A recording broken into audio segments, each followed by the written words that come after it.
A skull sits in a drawer in a South African collection, nearly 3 million years old. Look closely at the bone and you'll find two small punctures, spaced exactly like talons. Not a spear wound. Not a fall from a cliff. A bird of prey, large enough to carry off a child, had once gripped this skull in its claws and lifted it into the air. This is the Taung child, one of the earliest hominin fossils ever discovered. And before we understood what those punctures meant, scientists spent decades arguing about how this small life ended. Now the answer is almost certain. And it tells us something the title of this story already warned you about. For most of human history, sleep wasn't rest. It was risk. Picture it for a moment. Not as a fact, but as a feeling. Somewhere in ancient Africa, the sun drops below the horizon, and the world you can see shrinks to almost nothing. The insects change their song. The air cools fast. And somewhere close by, a mother pulls her children in against her body because she knows what every human before her knew instinctively. The night doesn't just belong to darkness. It belongs to whatever hunts in it. This is the part modern life makes easy to forget. For 8 hours a night, every one of our ancestors went blind, deaf to warning signs, and completely still. No claws, no speed, no sharp teeth to fight back with. Just soft, motionless bodies lying in the open at the exact hours predators hunted best. Evolution does not usually leave a weakness like that unaddressed. It gets solved, or the species doesn't survive long enough to matter. So somewhere, a solution had to exist. That solution was each other. Imagine a woman at the mouth of a cave, maybe 40,000 years ago, unable to fully close her eyes even though exhaustion is pulling at her. Her children are asleep behind her, curled against the warmth of the group. She's listening. Not for anything specific. Just listening, the way a parent listens for a floorboard creak in a house they know is empty.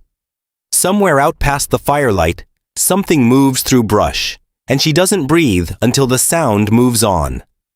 This wasn't paranoia. It was the price of being awake in a body evolution never quite finished protecting.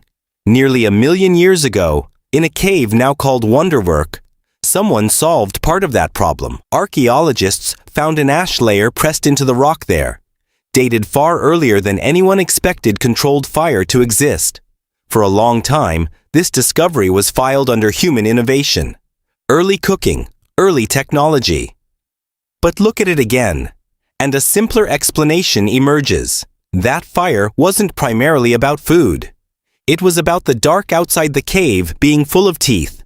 And a fire meant something. Someone was still awake, still watching, still holding a boundary between the group and whatever moved beyond the light. A fire that burned all night was a signal with no words. You are not unguarded tonight. But fire alone couldn't do all the work. It couldn't cover every angle, every direction, every hour.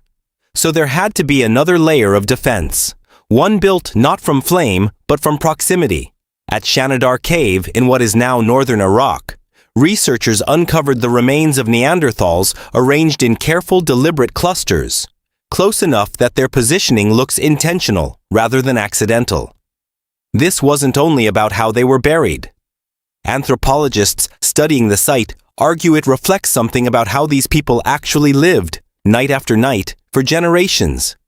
Bodies close together, rarely isolated, rarely alone, especially not once the light dropped.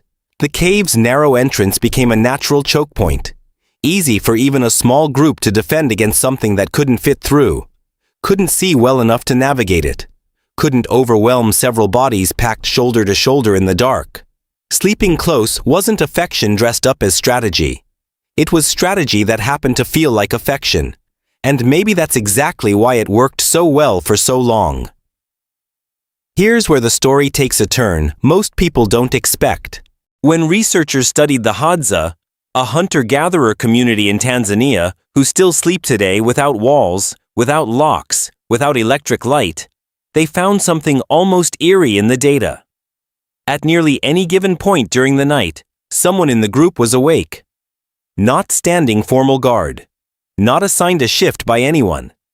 It simply happened, over and over, night after night, as though the group's collective body had learned to take turns without a single conversation about it. Biologists have a name for this pattern now. They call it the sentinel hypothesis, the idea that human sleep itself evolved to be light, staggered, and fragmented across a group, precisely because a fully unconscious tribe was a dead tribe waiting to happen. Deep, solitary, uninterrupted sleep, the kind most of us chase every night with blackout curtains and white noise machines, was never really the ancient default. It may be one of the newest luxuries our species has ever invented. And once you know that, an old historical mystery starts to make a different kind of sense. Historians studying pre-industrial Europe found something strange buried in centuries-old diaries, court testimonies, and medical writings. Before artificial lighting reshaped the night, many people didn't sleep in one long, unbroken block at all.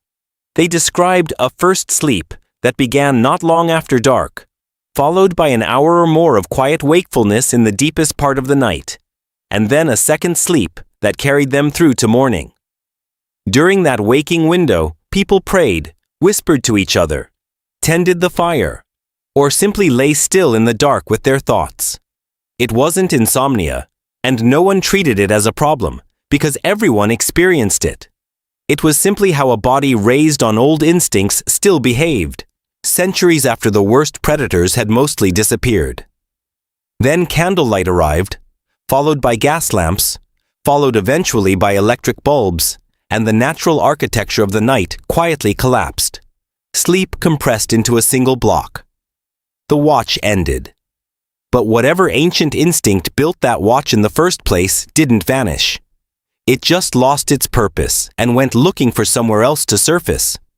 For decades, this kind of behavior, clustering together, waking through the night, an unspoken rotation of alertness, was treated by historians as something primitive, a habit humanity eventually outgrew on its way to becoming civilized. Newer research argues almost the opposite. Coordinating an unspoken, leaderless sleep watch across a group of people, without communication, without conflict, without anyone ever assigning the task, required an extraordinary level of trust and social awareness. Few other species on Earth have ever managed anything like it. This wasn't primitive. It was one of the most sophisticated survival systems our species ever built, and it ran entirely on instinct, never on instruction, passed down through nothing more than shared vulnerability. Somewhere in that deep past, picture the mother again, finally letting her eyes close. Not because a rule told her it was safe, not because she understood any of the science that would eventually explain her own behavior to her descendants. Something in her simply knew that lying down close to others meant she might actually open her eyes again in the morning. Fear, shared honestly with people you trust, becomes intimacy. Vulnerability, offered up night after night, becomes love with no other name for it yet. That instinct never really left us. It's why a child refuses to fall asleep with the light off, even when nothing in the room has changed. It's why an unfamiliar house, at night, alone, can feel wrong in a way that's difficult to explain to anyone who hasn't felt it. It's why so many people, across every culture studied, describe a specific, nameless comfort in falling asleep beside another person, even in complete silence, even without touching, just the presence of another set of lungs breathing somewhere nearby in the dark. Modern psychology calls this attachment, and it isn't wrong. But biology suggests something older and blunter underneath it.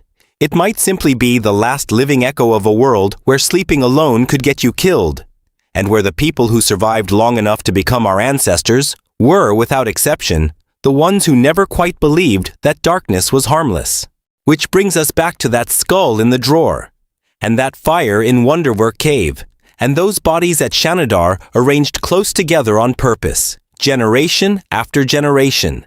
Different continents, different centuries, different evidence entirely, and yet all of it points toward the exact same warning, whispered forward through nearly 3 million years of human survival.